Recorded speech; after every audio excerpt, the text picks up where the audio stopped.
마태복음 시작한 지 꽤 오래된 것 같은데요. 익숙한 본문 이런 건 좀 건너뛸까 고민도 되는데 그래도 본문을 통해서 하나님이 주시는 말씀들이 있을 것 같아서 건너뛰지 않고 꾸역꾸역 하고 있습니다. 저희 가정은 울산에서 한 5년 넘게 살았는데요. 울산에 이사를 갈 때에 이제 저희 둘째 수연이가 7살이었습니다. 정확한 이유는 지금 기억이 나지 않는데 저와 아내가 이제 한 반나절 정도 집을 비워야 하는데 수연이를 돌봐줄 사람이 없었던 때가 있었어요. 이사간 지 얼마 되지 않은 탓도 있고 그래서 마땅히 도움을 청할 만한 그런 사람이 없었기 때문에 제가 사역하고 있는 단체 이제 SFC 울산대학교 자매학사 같이 모여 사는 공동체가 있었는데 거기에 있는 이제 여학생 2명한테 부탁을 했습니다. 일을 마치고 이제 수연이를 데리러 갔는데요. 어떻게 됐을 것 같습니까?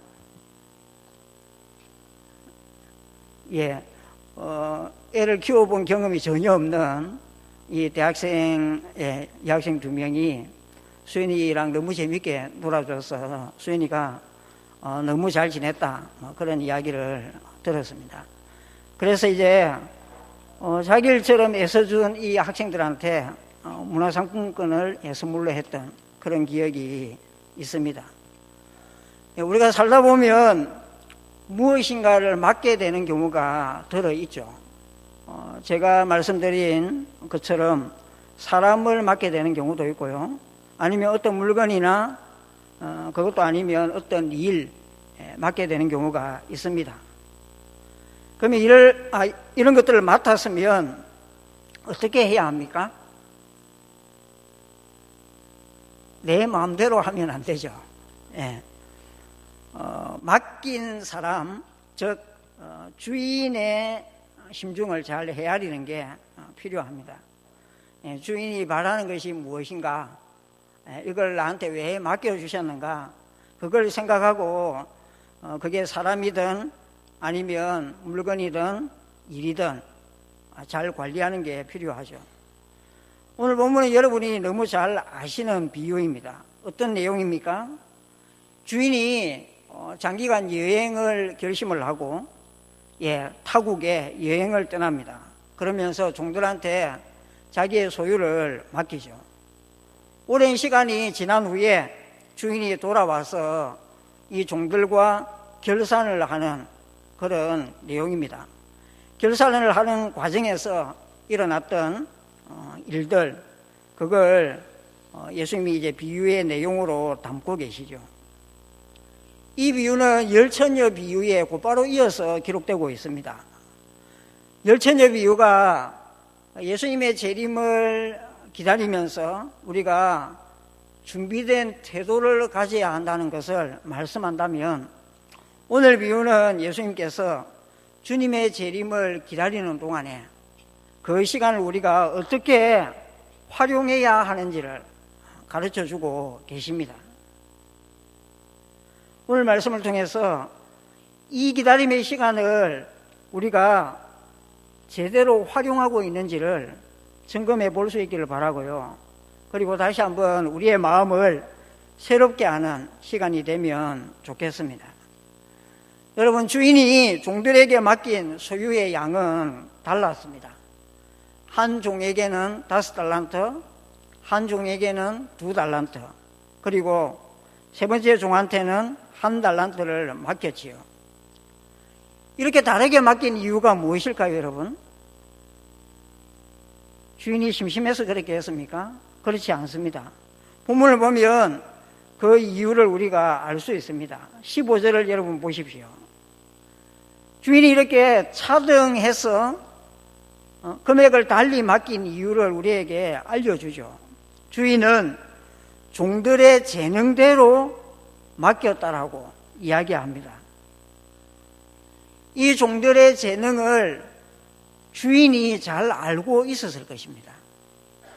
우리가 사람을 써보면 그 사람이 가지고 있는 재능이 어느 정도인지 파악하기까지 시간이 그렇게 오래 걸리지 않잖아요. 조금만 같이 일해보면, 조금만 사람을 써보면 그 사람이 어느 정도의 역량을 가지고 있는지 금세 알 수 있습니다. 주인은 종들이 가지고 있는 재능, 그 종들이 가지고 있는 역량 누구보다도 잘 알았겠죠. 그래서 그 재능대로 수유의 양을 다르게 맡긴 것입니다. 만약에 공평하게 맡긴답시고 주인이 이 세 종한테 똑같이 2달란트를 맡겼다고 한번 상상해 보십시오. 어떤 일이 일어나겠습니까? 재능이 많은 종, 5달란트를 감당할 수 있는 이 종은요, 마음이 상할 수 있습니다. 아니, 내 재능은 이것보다 훨씬 큰데, 내 역량은 이것보다 훨씬 더 큰데 왜 2달란트밖에 맡기지 않는 거야? 이런 생각이 들 수 있죠. 반대로 역량이 부족한 1달란트밖에 감당할 수 없는 종은요, 당장은 기분이 좋을 수 있어요. 당장은 2달란트 맡겨주셨으니까 기분이 좋을 수 있는데, 시간이 얼마 지나지 않아 이 2달란트는요, 1달란트밖에 감당할 역량이 없는 이 종한테는 부담이 될 수밖에 없는 것이죠. 그렇기 때문에 주인은 종들의 재능대로 5달란트를 감당할 만한 종한테는 5달란트를, 2달란트 감당할 수 있는 종한테는 2달란트를, 1달란트밖에 감당하지 못하는 종한테는 1달란트를 맡기고 여행을 떠난 것입니다. 그럼 여러분, 1달란트 받은 종은요, 적게 받은 것일까요? 그가 맡은 1달란트가 적은 분량이었을까요?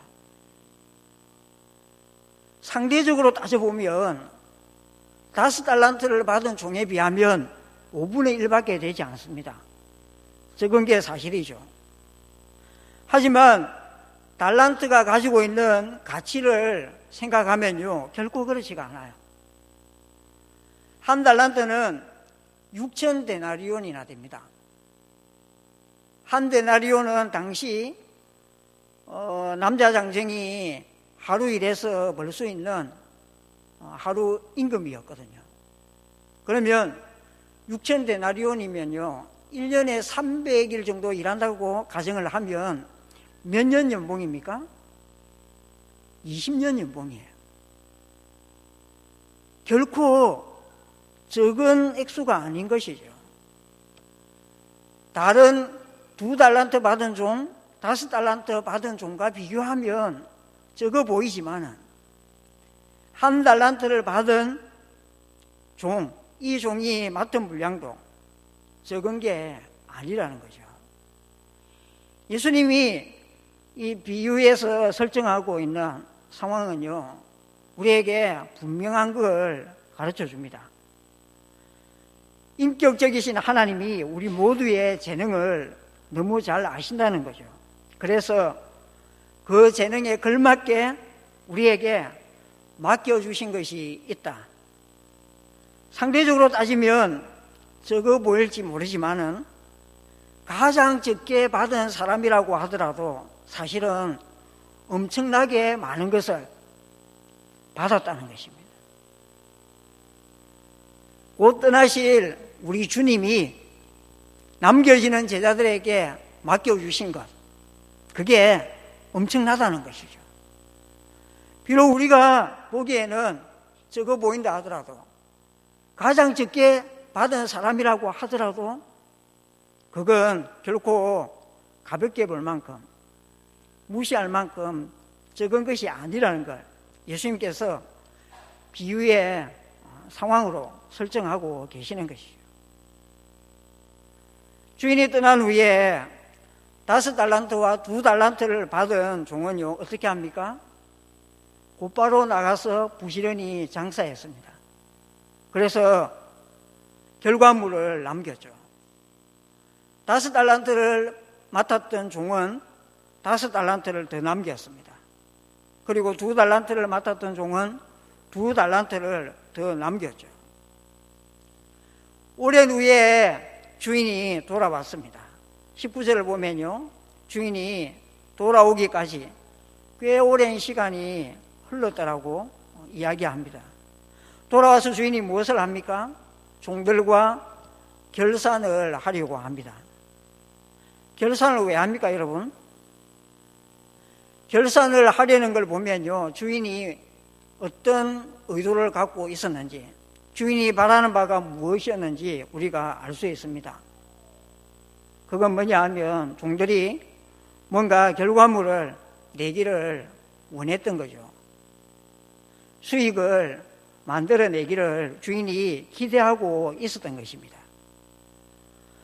그렇다고 해서 이 주인이 우리가 살고 있는 이 자본주의 시대에 일반 기업의 사장처럼 그 사장과 같으냐 하면 그렇지가 않습니다. 어떻게 다르냐 하면요, 종들이 만들어낸 수익의 크기에 주인은 가치를 부여하지 않습니다. 여러분, 수익의 크기를 비교해 보면요, 3달란트나 차이가 나잖아요. 첫 번째 종이 만들어낸 수익은 5달란트고 두 번째 종이 만들어낸 수익은 2달란트인데 3달란트나 차이가 납니다. 1달란트가 20년 연봉이면요, 3달란트면 60년 연봉이에요. 엄청난 차이입니다. 그런데도 주인은 5달란트를 남긴 종과 2달란트를 남긴 종에게 어떻게 칭찬합니까? 그 칭찬의 내용을 여러분들이 한번 살펴보십시오. 칭찬의 내용은 하나도 다르지 않습니다. 똑같은 내용으로 칭찬하고 있습니다. 무엇을 보여줍니까? 주인이 종들에게 어떤 결과물을 기대했지만은 그 결과물에 많고 적음, 그것에 주인이 관심을 기울인 게 아니라는 거죠. 그렇다면 주인이 마음에 두고 있었던 것은 무엇일까요, 여러분? 주인은 종들한테 무엇을 기대했을까요? 주인이 기대했던 바는요, 종들이 주인을 위해서 주인이 맡겨준 것으로서 최선을 다해 일하고자 하는 마음, 그 마음이 있느냐 없느냐, 그걸 보고 싶었던 거죠. 주인이 주신 기회를 활용해서 최선을 다해 주인을 위해서 일하려고 했던 종들은요, 자연스레 수익을 내었습니다. 어쩌면 그 수익은요, 종들의 역량 때문에 발생한 것이 아니라 하나님이 허락해 주신 수익이라고 보는 게 더 당연해 보입니다. 주인을 위해 일하고자 하는 마음, 그 마음을 가지고 애쓰는 종들을 하나님이 살펴보시고 기특해서 결과물을 얻도록 해주신 것이죠. 세 번째 종, 1달란트를 받은 종은 어땠습니까? 칭찬을 들었던 두 종과는 달랐습니다. 그런데 재미있는 건 마태복음을 기록한 마태는 이 1달란트를 받았던 종에 관해서 제일 많은 분량을 할애해서 기록하고 있습니다. 5달란트 받은 종, 2달란트 받은 종과 비교할 때에 1달란트 받은 종에게 훨씬 많은 분량을 할애하고 있다는 것입니다. 무엇을 말해줍니까? 이 1달란트 받은 종을 통해 하나님이 우리에게 하시려는 말씀이 많다는 거죠. 비록 반면교사라고 하더라도 이 책망을 받았던 종의 모습을 통해서 우리가 경고로 삼아야 할 바들이 많이 있다는 걸 알 수 있는 것입니다. 그래서 이 1달란트 받은 종, 그가 무엇을 잘못했는가 생각해 볼 필요가 있는 것이죠. 이 종은 주인한테 받았던 1달란트를 땅속에 파묻어 두었다가 주인한테 그대로 돌려주었습니다. 이 종이 왜 이런 실수를 범했을까요? 그 이유는 1차적으로 이 종이 주인의 성품을 잘못 이해했다는 것입니다. 여러분 24절을 보십시오. 종이 주인을 어떻게 이해하고 있습니까? 주인을 향해서 당신은 굳은 사람이다, 엄한 사람이다, 이렇게 이야기합니다. 그리고 이어서 좀 더 구체적으로 주인이 어떤 사람인지를 설명합니다. 심지 않은 데서 거두고 해치지 않은 데서 모으려고 하는 사람이다, 이렇게 주인을 이야기하죠. 곰곰이 생각해 보면요, 종이 생각할 때에는 자기 주인을 이해할 수 없는 사람이었던 거예요. 과도한 것을 기대하는 사람, 그렇게 종은 이해를 하고 있었던 거죠. 더 큰 잘못은 무엇이었느냐 하면요, 주인을 위해서 열심히 일해보려는 마음이 없었다는 것입니다. 이 종의 유일한 관심은 무엇이었느냐 하면 자기의 안전이었습니다. 자기가 받았던 1달란트, 그 엄청난 돈을 잃어버리거나 날려버리면 주인한테 책망을 받을 것 같으니까 잘 숨겨두었던 거죠. 당시에 오랜 시간 동안 여행을 떠나는 사람들은 집에 있는 보물, 집에 있는 돈을 어떻게 숨겼느냐 하면요, 땅속에 파묻어 두었습니다. 땅속에 파묻어 두고 그 위치를 자기만 알고 여행을 다녀오곤 했습니다. 마태복음 13장에 천국 비유를 예수님이 말씀하실 때에 밭에 감추인 부와 이야기를 하잖아요. 당시에 통용되는 보물을 숨기는 방법이었습니다. 1달란트를 받은 종은요, 보편적인 방법대로 주인한테 받은 그 돈을 보관한 것입니다. 잃어버리면, 날려버리면 주인한테 꾸지람 들을 것 같으니까 일반적인 사람들이 숨겨놓는 것과 똑같이 그렇게 숨겨놓았던 거죠. 그리고 주인이 돌아오자 그것을 주인한테 돌려주면서 25절에서 어떻게 이야기합니까? 당신의 것을 가지셨나이다, 이렇게 이야기하죠. 여러분, 여기에 어떤 뉘앙스가 느껴집니까?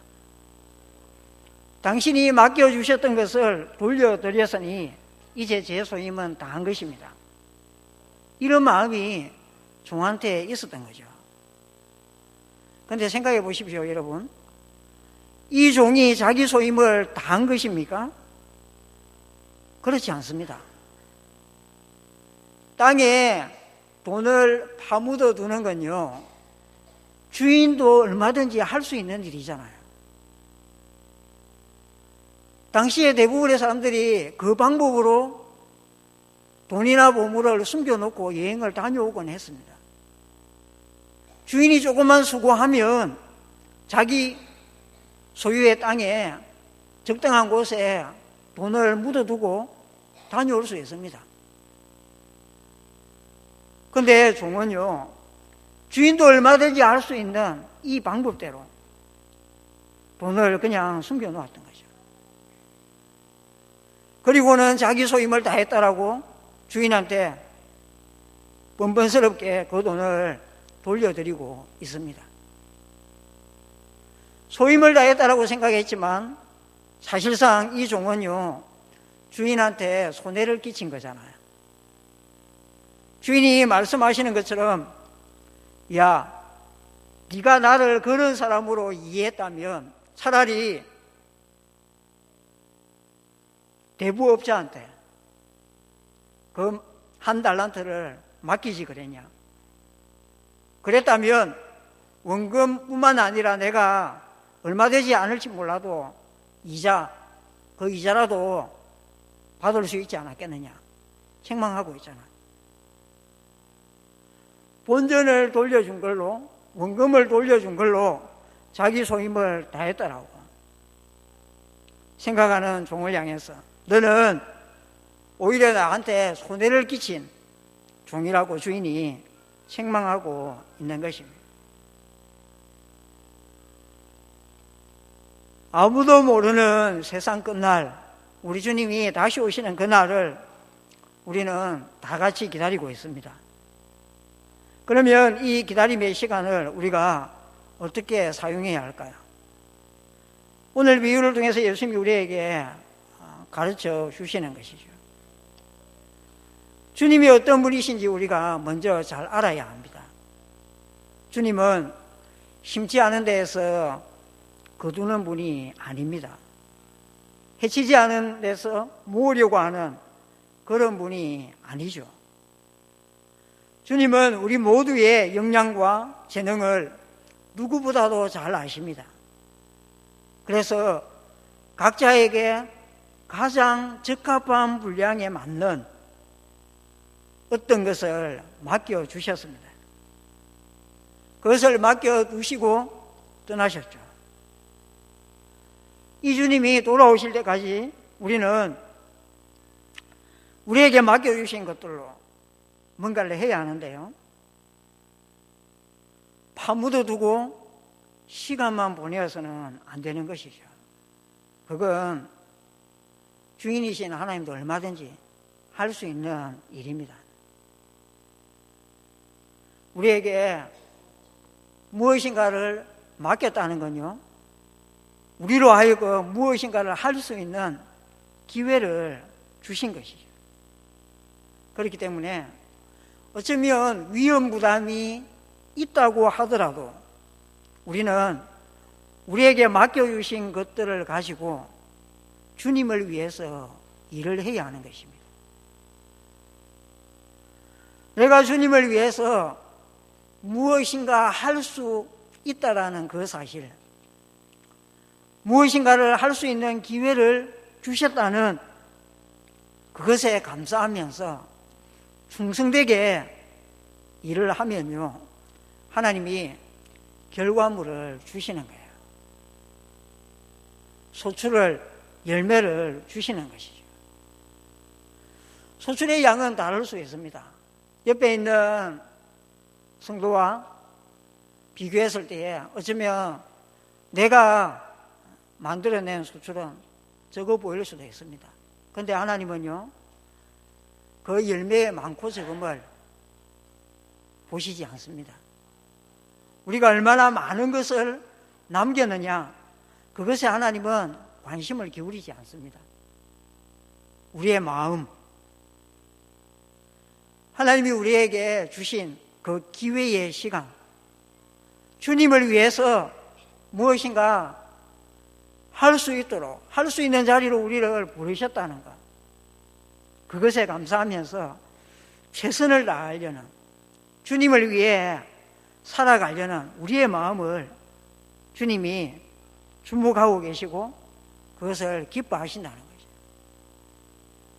그래서 주님을 위해 살아가고자 하는, 우리에게 맡기신 그것으로 주님을 위해 일하고자 하는 우리를 이뻐 보시고 기특하게 여겨서 열매를 맺게 해주신다는 것이죠. 우리가 주님의 재림을 기다리면서 시간만 보내지 않았으면 좋겠고요, 우리 각자에게 하나님이 맡겨주신 무엇인가 있을 거예요. 그게 시간일 수도 있고요, 물질일 수도 있고요, 시간적인 여유일 수도 있고, 아니면 또 다른 무엇일 수도 있습니다. 그걸 땅속에 꽁꽁 파묻어 놓거나 시간만 보내다가 주님이 다시 오실 때에 그거 그대로 내어드리면서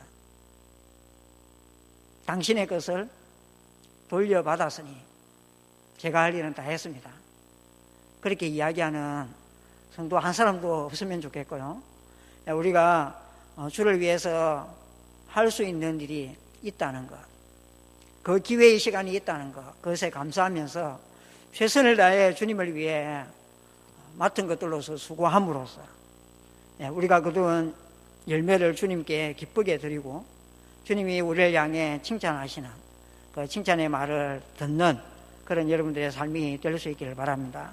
우리 함께